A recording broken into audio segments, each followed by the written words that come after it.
Hi, welcome to B News Community Update. I'm your host, Sydney Bowles. We're here today to talk about a project that has been increasingly important to the Burlington community over a number of years, and that is the effort to redevelop, rebuild the Burlington High School. I'm joined by three of the people who are very intimately involved in shepherding that project through to completion. Thank you all for being here with me. Yeah. Thank you. Thanks, Sydney. Dr. Conti, many people here, most people watching will know you as our superintendent, but folks may not be familiar with our other guests, so I would love Chris, Terry, for you guys to introduce yourselves. Terry, do you want to go first? Sure. My name is Terry Hartford. I work at a firm called Dor & Whittier as the owner's project manager. We fill that role not just on this project, but also with the Fox Hill Elementary School. I've been in this business for about 5 years. Before that, I spent 25 years developing power plants around the world, and interestingly enough, I did work here in Burlington for 12 years. So you're pretty familiar with the community and what it takes to get a project over the finish line? I think so. The last year has been pretty enlightening, but our firm, I think, is well placed to meet the needs of the town just because of our experience working on both building projects. And Chris, what about you? Yeah, so I'm Chris Blessen, one of the principals and owners of TAPE Architects. Our firm is about 40 years old at this point and primarily does schools in the state and libraries and other municipal buildings, but we are really focused on the school side and the education K-12 environment, and so and in Massachusetts. So okay. Yeah. Dr. Conti, you are obviously superintendent and you're on the committee that's working with this team on this project. Mm-hmm. What stuck out to you about TAPE and Dor & Whittier? What made them and these two people the right fit for this project? Well, I think Dor & Whittier, we had experience with Fox Hill, and it was a positive experience. So I think Terry comes with that momentum of a successful building project through feasibility and then through town meeting approval. I think Dor & Whittier had vast experience, both honestly as a project manager and as a designer. We're utilizing them for their project management, and they're actually working in neighboring communities as well. So I think they know Metro Boston, I think they know Burlington, and I think a lot of those relationships that they developed through the Fox Hill are really helping move the high school project forward. I think with TAPE and with Chris, what impressed me about their presentation and actually about the work that they've been doing is just the level of creativity. We knew this site was going to be difficult. It's not a 50-acre square flat site. It's difficult, and the solution, whatever we come up with, is going to need, I think, a certain level of creativity to build an effective school. And Burlington doesn't have a lot of sort of free open space for us to work with, so by and large, again, more than likely we're going to end up on the site that we have, and was really impressed with the creativity that TAPE and Chris in particular bring to this project. You perfectly intuited where I want to go next with this, because I think this site, this building it's a beast. It's complicated, it's interesting, it's got a lot of history to it. Chris, I want to talk, we're going to get to like the specifics of where we're going with this project, what options are on the table, but I want to go back to the beginning. You come on board, it's day one. How do you start to go about wrapping your mind around a project like Burlington High School? Yeah, so we need to do a thorough process of understanding not only the building and the site, but the way that the operations the operations occur within the building. And one of the hardest parts of that for this building in particular was getting our heads around how it's built and how it sits just as it is today. A lot of times we will send a group of architects in and just hand measure and hand draw that out.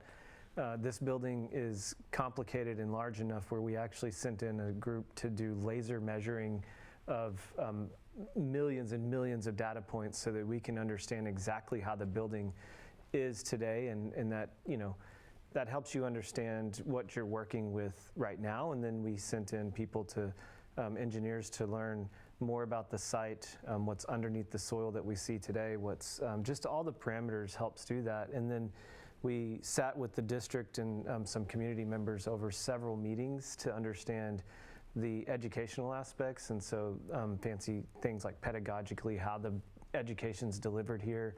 We've done conversations with the non-high school parts of the building. There's a lot of those in the building too, so you really have to start to piece together really the story of the building so that we can unravel that and then retell it later with a solution that furthers the story in the future.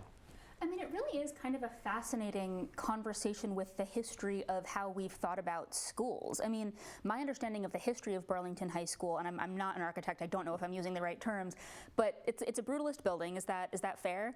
Fair. Yeah. Okay. You seem certain.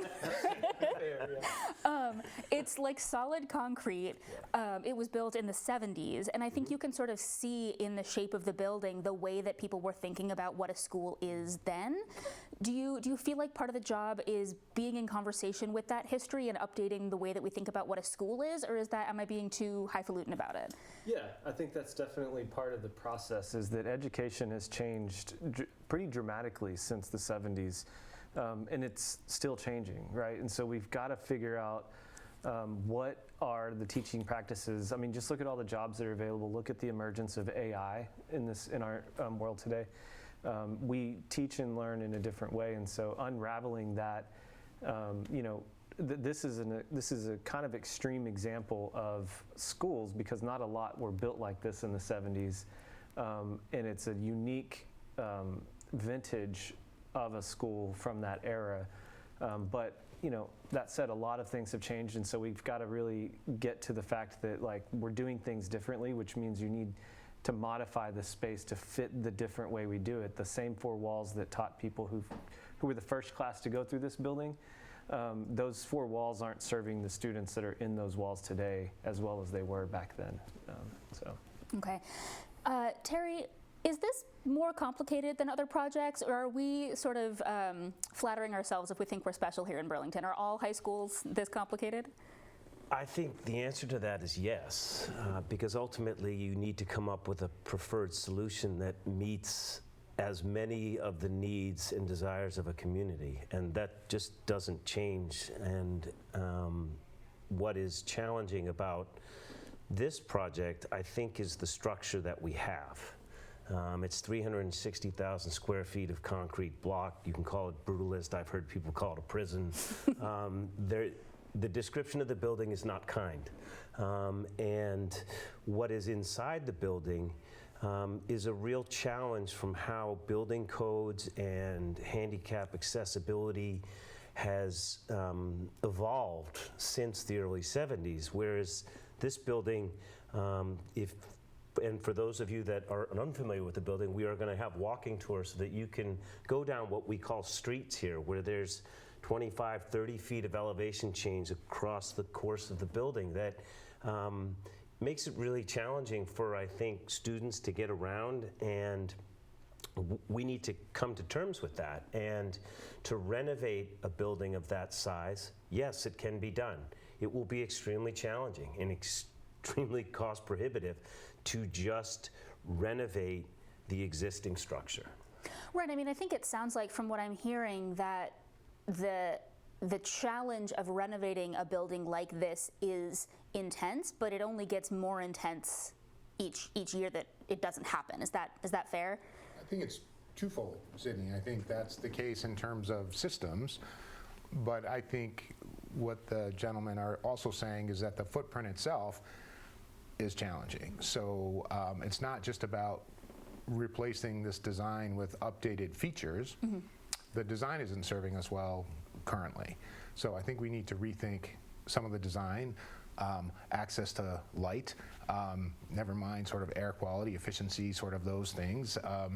When I initially asked Chris how many floors Burlington High School has, you think the answer is typically, 1, 2, or 3 mm-hmm. for a school. I think we have 10 different elevations of floors. So I think it's the existing footprint.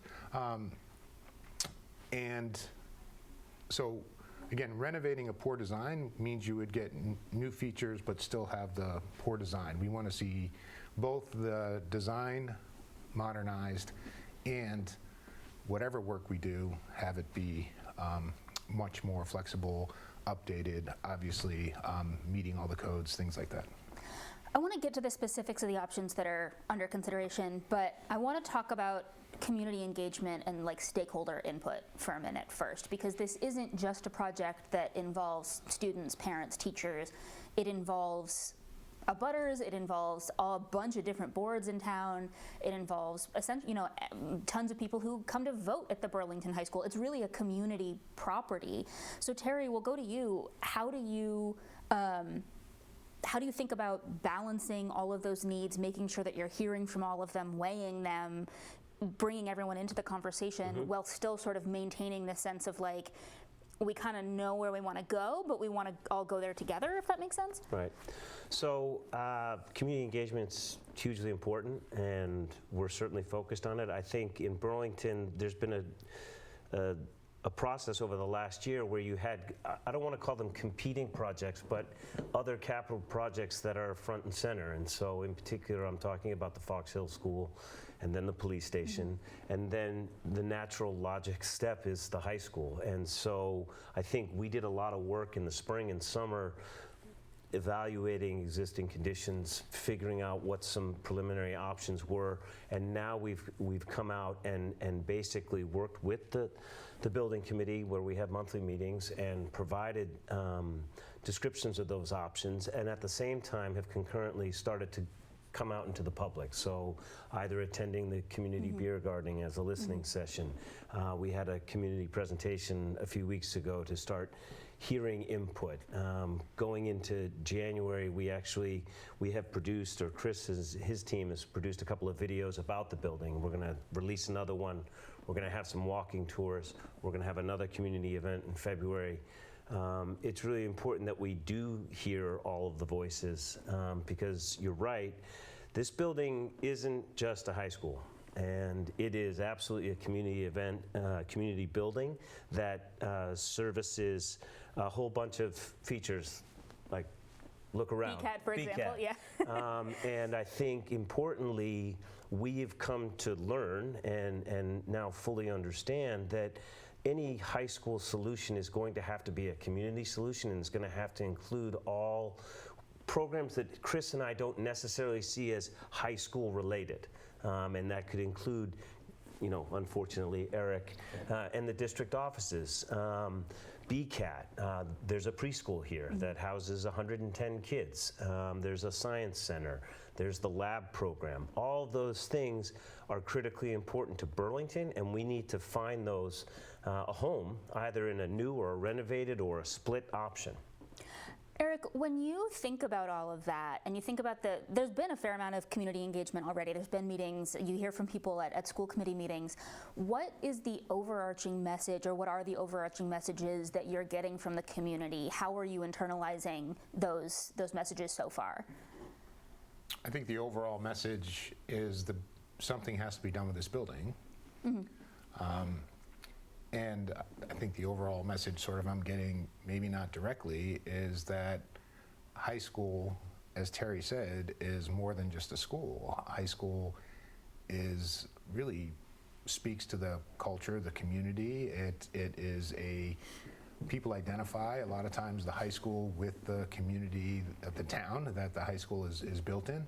I think it becomes a feature of the community. So it is to say it's a community project, I think is true, but I also think it really speaks who Burlington is and to the town of Burlington. And so I think that's really from my idea of sort of how a high school is. It really touches the lives of many families in all parts of the town. So it's an important project. Okay, I want to talk about the options under consideration. If you'll permit me, Chris, I want to do a little bit of architecture nerding out with you for just a second, because I think it's cool. Maybe it's a point of. I look forward to it. So okay, so you mentioned earlier that you start with this scan of the school. I think it's down to the centimeter, the millimeter. It's very precise. Yeah. We're in the building. I remember when a person from that scan came through and was like, hang on, I got to get all these different angles. It's going to be a while. It's very rigorous, and you can see the scans that come out of it. It's pretty cool. Yeah. How do you go from there to we have something like 9 strategies. We have these different options for us to start to look into. What's between A and B? Yeah, so there's a lot of interpretation. So the initial survey this laser scan produces point clouds, and then we take the point clouds. What's a point cloud? So point cloud is where, if you just imagine that scanner spinning around a lot of times per second, and it's making points. So all the walls in here, if there's furniture in here, if you were in here, it would have a point designated in per centimeter, and so you can like get a lot of really fine detail. And when you just look at it at the beginning, it's just a bunch of points, and so it's like literally just a bunch of dots. And so then we take the dots, translate that into planes, so we know that if there's a lot of dots stacked up in a nice straight row, it's likely a wall. And then we also, at the same time, it's taking photographs so that we can like translate photogrammetry with the points and create an actual building model that's like precise down to inches. We don't use centimeters, but That's like super cool. I feel like that's really neat. Yeah, and so we do that so that we can understand the actual nuance around what we can't see is above the ceiling or behind a wall. But we've got a lot of engineering documents that we've looked at from when the building was built, and then maintenance documents where we can start to piece together an actual virtual model of this building. We call those a digital twin right now. So like there's a digital twin right now in our office of this building. The end result later on when you actually build a building is that we actually can model all the new systems. We can do tests of those systems so that we understand like the energy model, how much energy this building's going to use based on the equipment we're applying to it, how energy efficient it's going to be, and things like that. And so that's a step, and then the other step is taking understanding. So simultaneously, when they were doing that building scan, my team was sitting around thinking, actually we weren't sitting, we were out here thinking, how are we going to dissect this very large building and go at it in terms of strategies? Because there's a lot of extra space in the building, but there's also a functioning high school, and so we need to know when you've got 3 second floors, as Dr. Conti was saying, and multiple first floors, you have to really start to get down to like, how would you actually approach a project, a design project, never mind a building project, but a design project. And that's where we started with these strategies, these 9 strategies, and said, we're not talking about bricks and mortar, we're just talking about what part of the building would we keep and what would we do something about. And that created an opportunity for us to respond with architectural concepts and ideas, not just like planning concepts. Okay. Let's dig into it. Let's talk about these options. I remain obsessed with these. I think some of them seem like on their face super intuitive. Some of them are a little wackier, a little more creative. Terry, do you want to? Let's maybe. I don't know how we want to do this. Yeah, I want to make sure. I can take a crack at it, and others can chime in. I mean, when we look at a building project, we typically, there's some fairly standard terminology. We'll look at renovating the existing building. We'll look at potentially renovating a portion of it and adding a new section of it. We'll look at a new building. And so we explored all of those things. And part of what we also have to do is to determine, where's it going? And so we spend a fair bit of time back in the spring trying to identify other locations on town-owned property, and unfortunately, there are very few. But through the course of that diligence work over the summer and into the fall, we investigated an opportunity where there's a vacant office building effectively across the street from the high school at 10 Corporate Drive.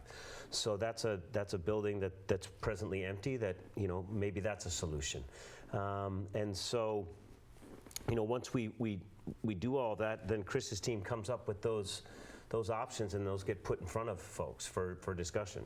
So we're having a conversation on TV, and form determines function. We can't get too far into each of the pros and cons of those models. We could talk about each of the strategies for an hour each. There's a website that people can go to. bhsbuildingproject.com. Incredible, 10 out of 10, thank you. It's my job. There we go. You can go to that website, you can find the documents and spend hours digging into all this stuff. So what I want to do here is do like the top pros and cons of each of those various buckets of strategy, because it's still under consideration, right? I think the intention is that the school or the high school building committee will narrow down to one strategy in the next month, essentially. But we're not there yet. We're in this moment of unknowing. So let's start with that relocation option. Terry, we'll stick with you. Okay. We're moving the school to Corporate Drive, to 10 Corporate Drive. What's the top 1 to 2 pros and the top 1 to 2 cons or challenges of that approach? I think one of the pros is that it's an existing building that's effectively empty that could house a good portion of the high school program. It's undersized, though. It's about 115,000 square feet. We need a building twice the size of that.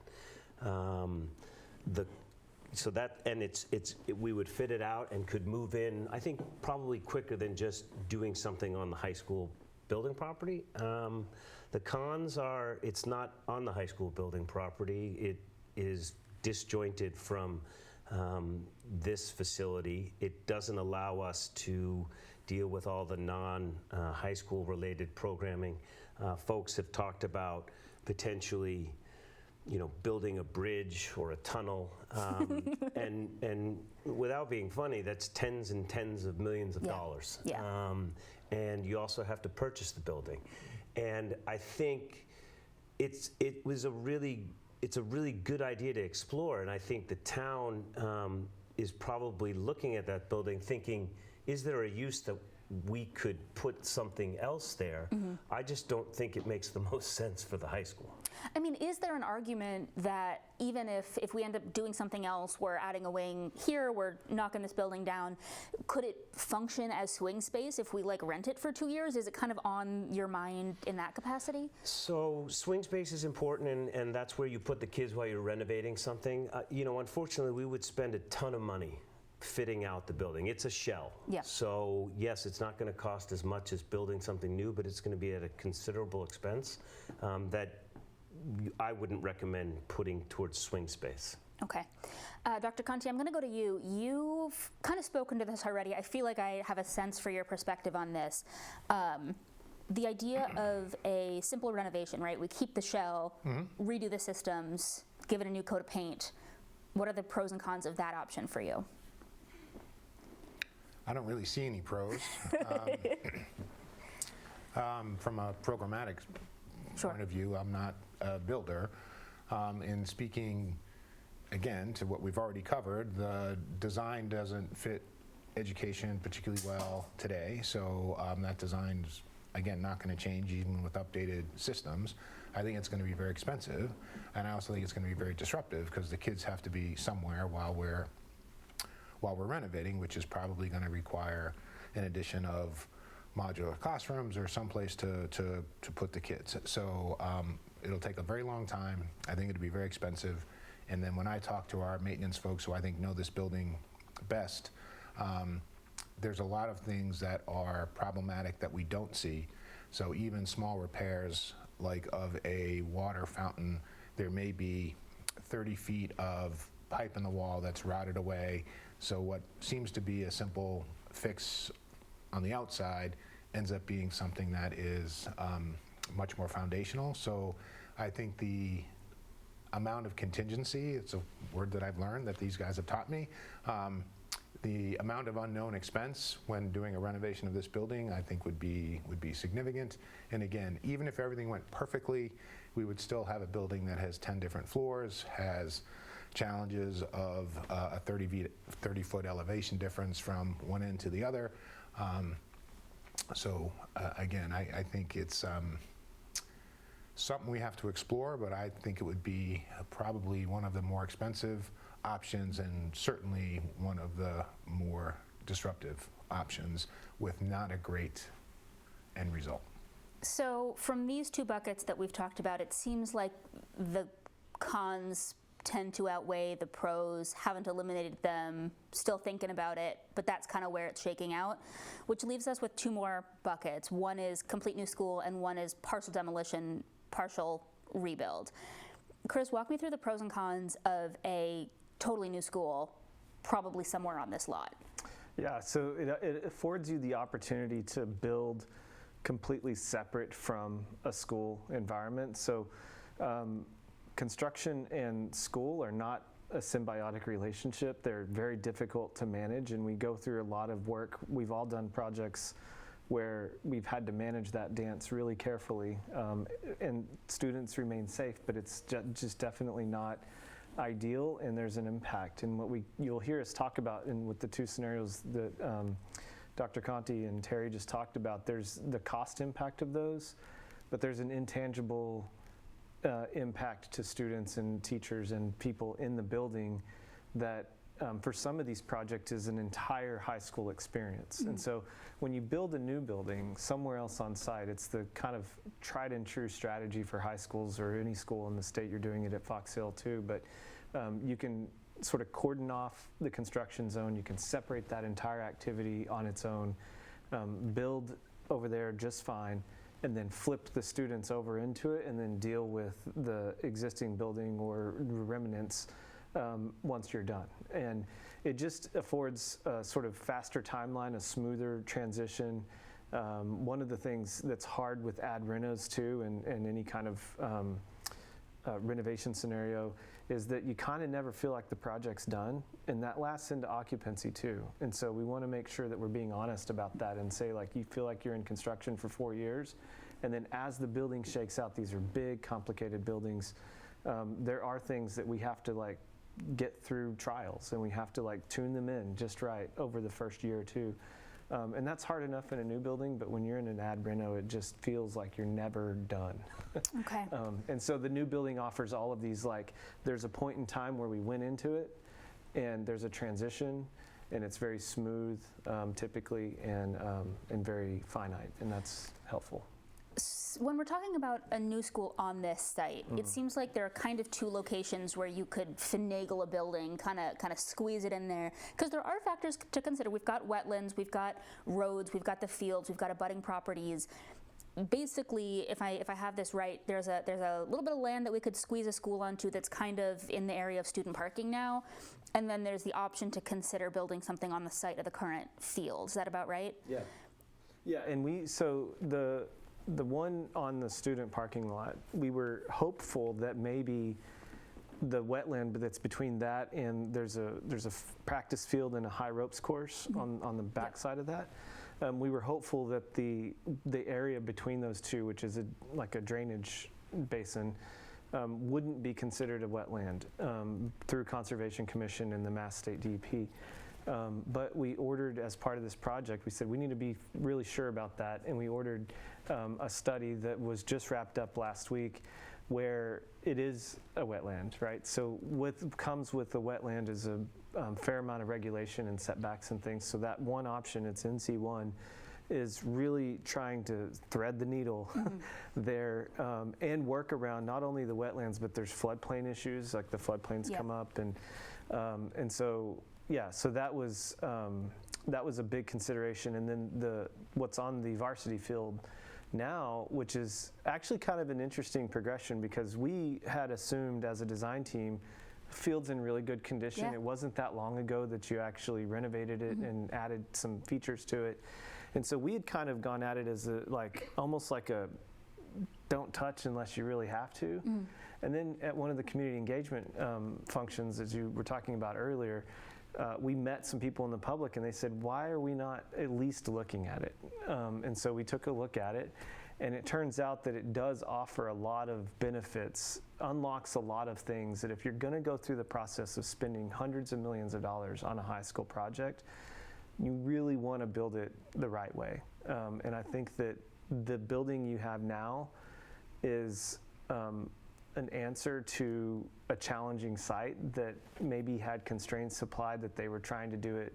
I don't know the story from the 70s, but there's definitely a reaction to this building on its site that I just don't think is a typical high school plan that we see. And so we want to try to get Burlington to a more rationalized, educationally appropriate plan. And I think the varsity field offers you all the space you need to do that.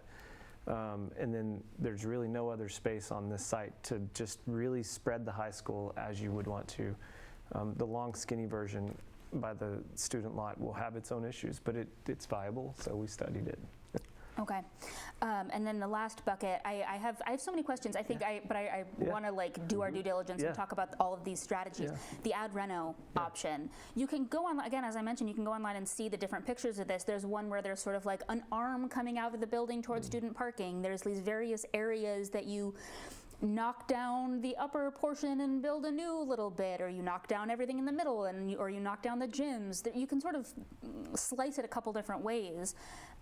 So it's a lot of potential pros and cons in each sub-strategy. But if you wouldn't mind, Chris, whole cloth, how do you think about the pros and cons, just briefly, of that ad reno approach? Yeah, a pro for an ad reno is that you can reuse a building. And it is actually a pro. Like there's carbon impacts, there's all kinds of environmental benefits. There's, if we don't have to waste energy that was spent building something decades ago, then let's see if we can make the best use of it as we can.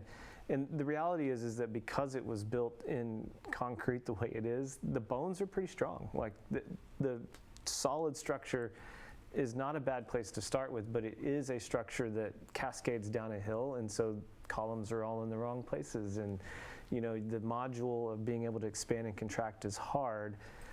But there are benefits with renovating and adding to, because you can go through it. And this is when you looked at the options, you'll see that we had 9 total strategies, and we were looking for those bits of the building that were like the most advantageous, the most bang for your buck in terms of keeping. And then let's look at the other parts as dispensable. And then if we dispensed them, what do we put in their place? And so the approach of strategy first, concept second for ad reno was really helpful in that, because you can really get to a place where you understand that in reality, this upper portion where we're sitting right now is on one level, and it's got a second floor to it. And then from there, you cascade in increments about 5 feet per increment until you get to the opposite end of the building where the gyms and things like that are. And the gyms are a great size. They're actually way bigger than a lot of high schools in the state. And so that's a part that we should try to look at keeping. And this part up here's a part that we should look at keeping, because it's got a lot of the non-high school facing components to it. It's just the stuff in the middle that became really hard. And by going at it with those strategy mindset, we were able to understand that a pro to doing an ad reno is understanding that we've got 2 parts that are worth keeping potentially. And then the con, of course, is if you break out the middle of the building to do a project, we got to put all the kids and all the people somewhere, and make them safe and make it a good learning experience. And if you watch some of the building committee meetings, early on, they very quickly got rid of some options that were going to require students to be in temporary modular classrooms for 4 years, because of that phased, moving people around. And that's never a fun thing. We learned a lot from the displacement of COVID, and we're still catching up as a world to the learning loss there. And the intangible impacts are often that there's some learning loss, and we want to minimize that with whatever project we bring forward. And temporary modulars just is not a good solution if you don't have to do it. It's literally money you throw away, because you put them here for millions and then they go away and you can't recover it. So, Terry, I'm going to use myself as an example here, but I think this probably applies to a lot of people in this community.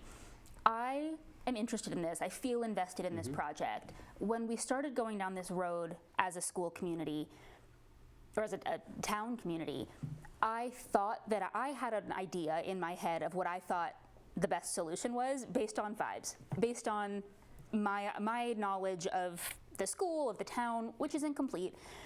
Everyone's is. I think a lot of people in the town probably have a feeling of well, obviously they should do X, and then half of the other people will say, well, clearly it's Y. As someone who's looking at this project, do you find yourself going through that project? Do you go into it thinking, I feel like the best approach is probably ad reno, and then you sort of see Chris break out all these options and find yourself having new ideas, changing your perspective? That's a good question. I think I wasn't sure where we were going to end up. What I do know, though, is as a parent, as somebody that lives in a community that just built a new school in Pentucket, I wanted a new option for Burlington.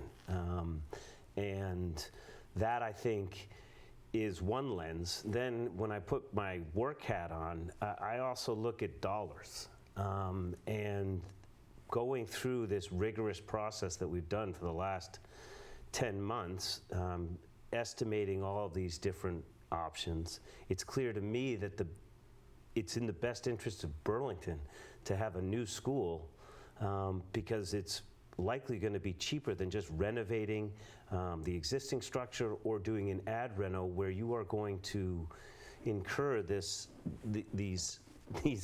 downsides of kids being interrupted for years, because they'll be going to school on a construction site. I mean, make no mistake, because the jackhammers will be right next to the classrooms, because they're going to be building new structures next to old. And given the site, and given what I think we can do, I think Chris and his team have come up with a really interesting option for the new buildings. I think people are now looking at that as being like, wow, that might be the best option. But that is up for the public to decide. Ultimately, it is the will of the community, and I think the building committee tries and steers that to the right outcome for as many folks in the community as possible. Eric, I want to ask you the same question. Do you find yourself thinking differently about your perception of the right solution as you go through this process? Yes. So, and I was impressed with some of the options that were provided, and thought I had everything, sort of knew everything before that process. So I've, again, learned a lot from Chris and his design. So I've actually evolved my thinking, and so I am supportive of a new option. I think I initially dragged Terry across the street to look at 10 Corporate Drive, and again, just looking at that space and having it not be large enough. So again, being open-minded is, I think, an important part of it. I think a lot of people come seeking affirmation, not information, and I think if they can come seeking information, I think we can provide a good amount of information. That doesn't mean they have to like every option, but I do think our job, especially their job, is to provide as much information as transparently as possible so that the building committee and then the larger community can make the smartest decision, because this is about educating kids as soon as possible in a new high school space, but this is also going to be a 50, 60-year community asset that I think has to have staying power, and the numbers are big, and so and big, I think, also meaning a little bit unforgiving. Yeah. And I think we have to make the community has to make the right choice. And again, ultimately, I serve the community, as do these gentlemen, so we will do the best with whatever direction the community chooses, but I think we have to provide them as much information as frequently as possible. I would like to run through an incomplete list of sort of community questions about this, stuff that I've heard from folks, stuff that has been coming up in meetings. It's going to be incomplete. I think there will be people watching this who won't have their questions answered here, and that's where other community meetings come in, that's where these other sort of community engagement things come in. But maybe we can try and tackle some of them. One of them is the question of student body size. I think, Eric, maybe I'll ask you this one. I believe this building was built for about 2,000 students, is that right? Yes. There are less than 1,000 students in it now. Yes. How does that factor into what an appropriate, actually, you know what, maybe this is for you, maybe this is more for Chris. How does that factor into like what an appropriately sized building is when you're looking at, this is gonna be a 50, 60-year building. How much do we know without MSBA calculations about what the student body is going to be in 50 years? How do we plan for that? How do you factor in, are we going to include square footage for BCAT, for the Early Childhood Center, for all these different things? That's a huge question. Was that one question? That was several questions. My apologies. No, and I got bumped. That's okay. I mean, I want to hear from all of you on this. I think this encompasses a lot of community concerns about this, right? I mean, who is this building for? How do we account for the square footage of it? Yeah. Dr. Conti, I want to let you take the beginning of that and sort of how we come up with the right number for a future design, and then I can follow up with how we put the right number into a container. Sure. So Sydney, we do enrollment projections all the time. So when you are part of an MSBA grant, you have to use the MSBA's projection, but that doesn't mean they're the only projections that are Interesting. So in some way, out there. we're freed from, that was a huge talking point in Fox Hill, was that the MSBA gave us this number, and we were sort of bound to it, but in this case, we're not necessarily. Correct, but we're still doing projections. Yeah. We don't want to underbuild, and so I think in the community looking at the next 10 or 20 years of projections, wanted to size a building that allowed for some growth, and I think looking at the other projections that we typically do, the committee really came to choose about 1,100 students, capacity for 1,100 students.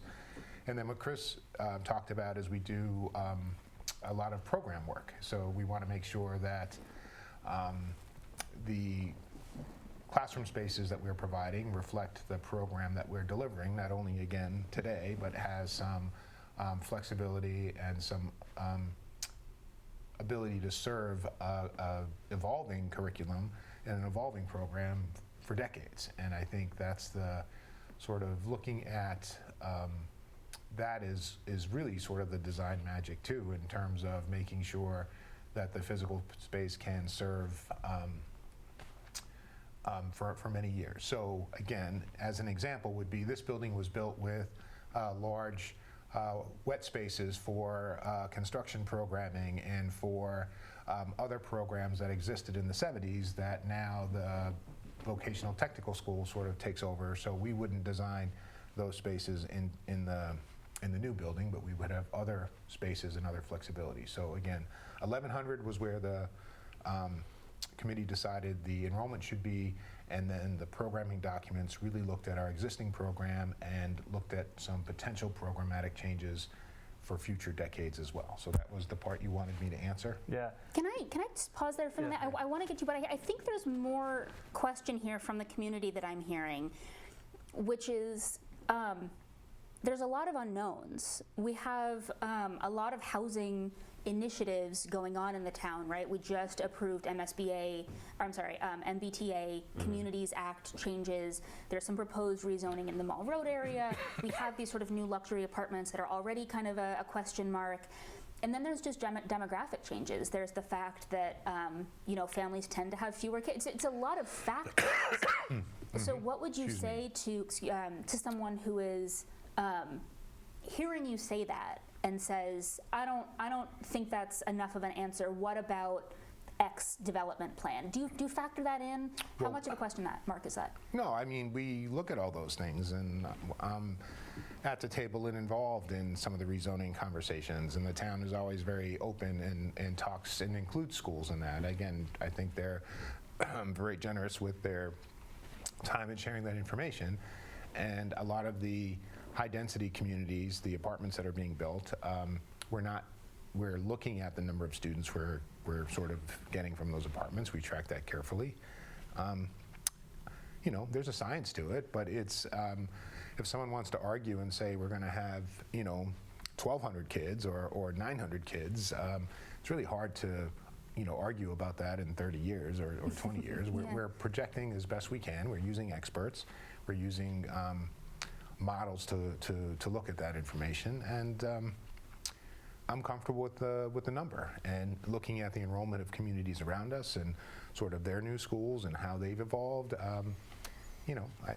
I think we're at a good place. Okay.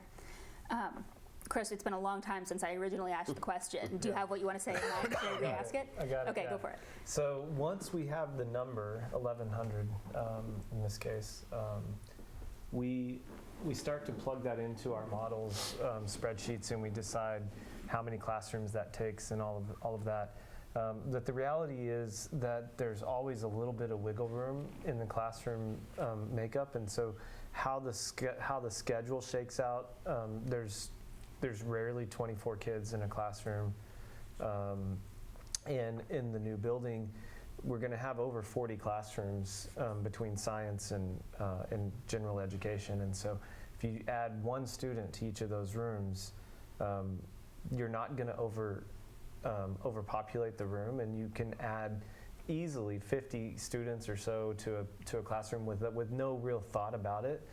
And then through scheduling, the creative scheduling, which schools often have to do because they're busting at the seams, you can actually increase a little bit more. And so that's one thing. And then the other thing is every time we go through one of these projects, we always try to identify a spot where future expansion could happen on a site plan. So like, for example, the option that's right near the wetlands, really no future expansion available there. So like if you did end up where 60, 70 years from now, the calculations were maybe wrong and we needed some extra space, there's really not much of an opportunity to do that there. But like some of the new options on the varsity field and maybe some even the ad renos here, we got a little bit more space to breathe. And so I think that's an important calculus on when evaluating the options as well. That's really interesting. I like that idea of flexibility built into the model. I think that eases the anxiety, I think, that I sense from the community, I think, sometimes around this, that, you know, if we project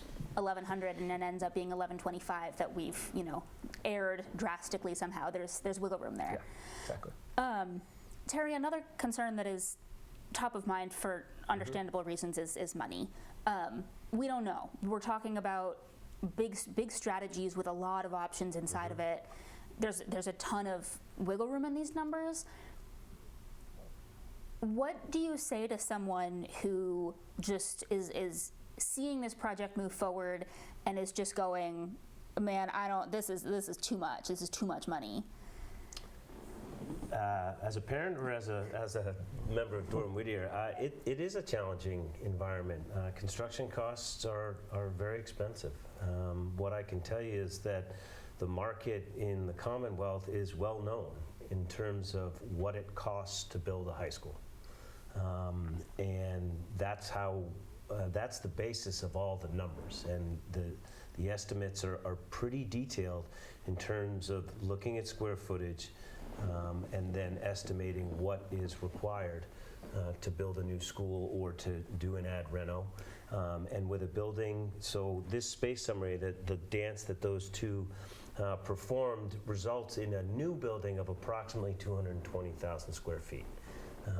And you can look at the cost estimates for all recent schools in the last 2 to 3 years. Those options translate into a price tag of approximately $300 million. And that's a lot of money. I can't, I'm not going to argue that.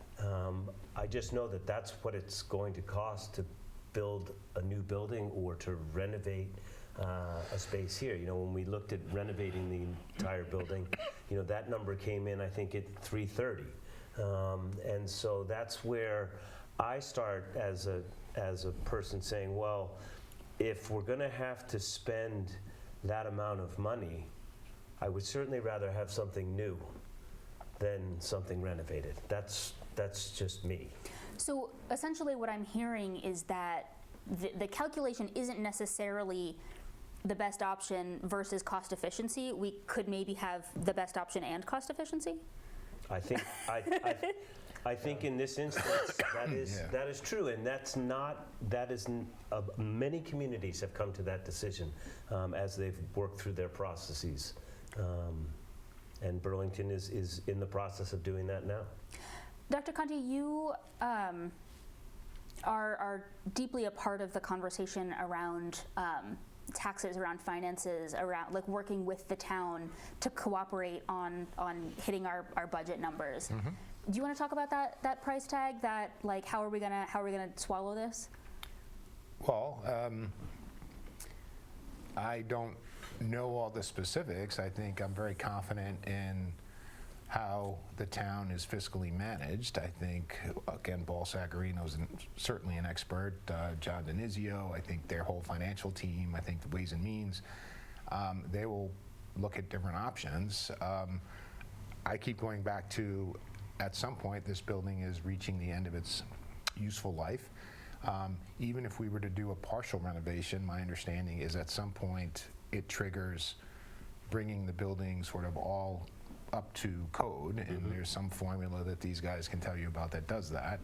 So I don't believe there's an inexpensive a solution at some point, and so it's going to be a community need. It's going to be a community asset. I think it will add value to the community over time. That all these projects are coming in together, I think, is a challenge that the town needs to manage. And from the school side, I always say that Fox Hill and this building were really built at the same time and opened at the same time, so that they're sort of ending their useful life at the same time kind of makes sense. And I think both are designs coming out of the 70s, which, nothing against your profession, Chris, but they seem to have some really interesting concepts that didn't necessarily, stand the test of time. But I think people have learned their lessons and are building much more flexible, much more future-oriented learning spaces. And again, I think there's no magic, Sydney. I wish I could say there's some way to make it less expensive, but those are the prices that we're seeing, and I think the idea here is to build something that has the greatest value over the longest period of time, and I think that's my perspective on it. The specifics, again, I think there are people in this community who do an excellent job of that, and we need to trust what they have to say. We're going to bring this conversation to a close. There's so much more here. We could talk, for another hour. And the conversation is ongoing. As we mentioned, the solution for the high school has not been decided on. The estimation is that there's going to be an effort to go to town meeting September 2025 for funding. Is that right? So there's a lot more conversation to have. But here in this moment, I want to give you guys the proverbial mic for a final minute. Think about, if you could just imagine putting your hands on the town of Burlington's shoulders, looking the town of Burlington deep in its eyes, and communicating one message about this project today, the possible future, the dream that we're building towards, speak to the anxieties that you're sensing, the questions that you're hearing. What would you say as you stare the town of Burlington deep in its eyes? Anyone want to go first?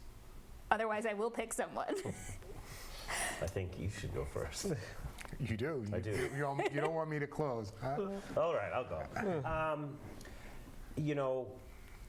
A new school is transformative for a community, and a new high school is the one building that really touches an entire community. And what Burlington has here is a wonderful asset that we can kind of redefine and future-proof it for a while. And when kids move into a new school, it's magic, So that's why I do what I do, and I look forward to doing it here.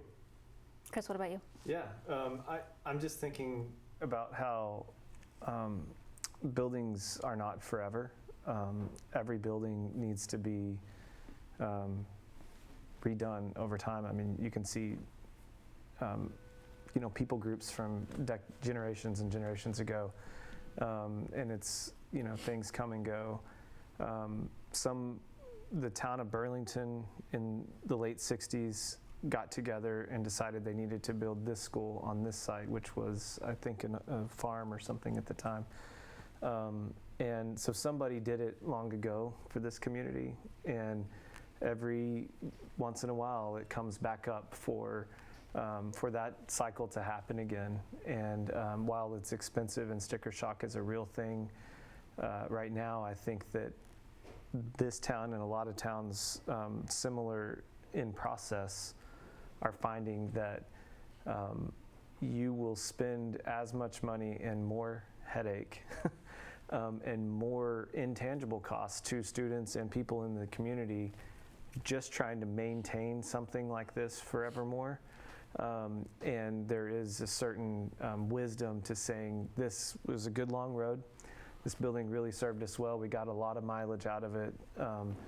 And now it's time to rethink it for the next, number of decades. And to not let the fear of all of those or the fear of certain things that might happen because we make some choice now drive the inevitable outcome that, like, we just need to pay it forward and we need to do it right. So. Dr. Conti, take it home. Taking home. I agree with both of what these gentlemen said. I think for me, it's a very positive, it's an optimistic process. What I have to be careful of is not thinking too much about the future or what the new building would be. I'm most concerned about the student experience today and tomorrow. And what I always say is at some point, the building becomes a limiting factor in that. And I think we're sort of at that point. And I really want the physical surroundings of where the students and teachers are to match the talent of the teachers and the abilities of the students within it. And so that's how I sort of would frame this and talk to the town about is we need again, a building that's not limiting and that matches the talent of teacher and principal, and again, the potential of all the kids in this community. And again, that for me happens every day, and all of this planning is critical, and we need to prepare for the future. But again, I think we're investing a significant amount of effort, energy, and expense today and tomorrow, and we need to really match that with the future Burlington High School. The way that this process goes, that I've come to understand from the Fox Hill process and from this, is that with each month that goes by, the conversation can become more granular because the process becomes more granular. And right now we're kind of still pretty high up. We haven't really drilled down into a lot of the specifics. And so there's gonna be a lot more conversation to have here. The town will keep talking about this, and we'll be able to be more specific in our answers as time goes on. So this is not the end of the conversation, right? This is the conversation today.